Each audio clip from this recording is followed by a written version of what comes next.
This channel does not promote any violent, harmful, or illegal activities. All content provided by this channel is meant for an educational purpose only. বন্ধুগণ, এখন হিন্দু হোক, আদিবাসী সমাজ হোক, সবার সামনে একটা বিপদ। মমতা বন্দ্যোপাধ্যায় ভাইপো তার দলবল এই পশ্চিমবঙ্গকে পশ্চিম বাংলাদেশ বানানোর চেষ্টা করছে। কোথায় যাবেন ভেবে রাখুন, কোথায় পালাবেন ভেবে রাখুন। যদি তৃণমূল কংগ্রেস নামক এই শক্তিকে যদি আমরা তাড়াতে না পারি, আপনার বাড়ি ঘর সমস্ত কিছু লুট হয়ে যাবে। পাশের দেশ বাংলাদেশ, এখান থেকে হয়তো অনেকটা দূরে, আমার বাড়ি যেখানে সেখান থেকে সামান্য দূরে। কি হচ্ছে সেখানে? দীপু চন্দ্র দাস, খোকন দাস, তাকে মেরে দেয়া হলো, জীবন্ত জ্বালিয়ে পুড়িয়ে দেয়া হলো, গলায় দড়ি ধরে টাঙিয়ে দেয়া হলো।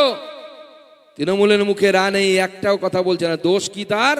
সে হিন্দু। তৃণমূল বলছে ওটা তো বাংলাদেশে হচ্ছে, আমাদের এখানে কিছু হচ্ছে না।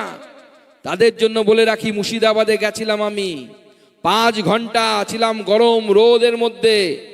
মুর্শিদাবাদের আমরা দেখেছি কি ধরনের ঘটনা ঘটেছে। চন্দন দাস, হরগোবিন্দ দাস বাড়ির সামনে কুপিয়ে কেটে মেরে দিয়েছে। কারা? দিদি, যাদেরকে দুধেল গাই বলে। দিদি বলে যে গরু দুধ দেয় তার লাত খাওয়া ভালো। দিদি দুধ খাচ্ছে, ক্ষীর খাচ্ছে, আপনি এবং আপনার ভাইপো আর আপনার দলের লোকেরা লাথি খাচ্ছে। পশ্চিমবঙ্গের সাধারণ মানুষ আমরা লাথি খাবো না, প্রয়োজনে লাথি মারবো, সেই দিন আসছে, তার জন্য তৈরি হচ্ছে। শওকত মোল্লা, যিনি ভাইপোর ডানহাত, আর তার সাথে আরাবুল ভাঙর বলে একটা বিধানসভা আছে, দুজনেই তৃণমূল, দুজনকে বোম মারছে। এ ওকে বোম মারে, ও ওকে বোম মারে। জিন হয় জিন, জিন বোতলের মধ্যে থাকে, বোতল থেকে বের হয়ে গেলে পরে জিন ঘাড়ে উঠে বসে। তো তৃণমূল এখন এই দুধেল গাইদেরকে এমন করেছে যে তারা বোতলের মধ্যে থেকে যখনই বাইরে বেরিয়ে আসে তখন সাধারণ মানুষের ঘাড়ে বসতে চায়, বোম আর গুলির লড়াই চড়তে চায়। যারা বোম আর গুলির লড়াই দিয়ে মানুষের গণতান্ত্রিক অধিকারকে কেড়ে নেওয়ার চেষ্টা করে, তাদের পরিষ্কার বলে দিই, প্রত্যেকটা বোম আর গুলির হিসাব বিজেপি নেবে, ভারতীয় জনতা পার্টি নেবে। কাউকে ছেড়ে কথা বলবো না, প্রত্যেকটার হিসেব হবে। ক্ষমতায় এলে নিয়ম করে দেব, থানার সামনে পুলিশের গাড়ি থাকবে, জিপ থাকবে, টাটা সুমো থাকবে, সব থাকবে, আর তার মধ্যে চকচক করবে হলুদ রঙের বুলডোজার।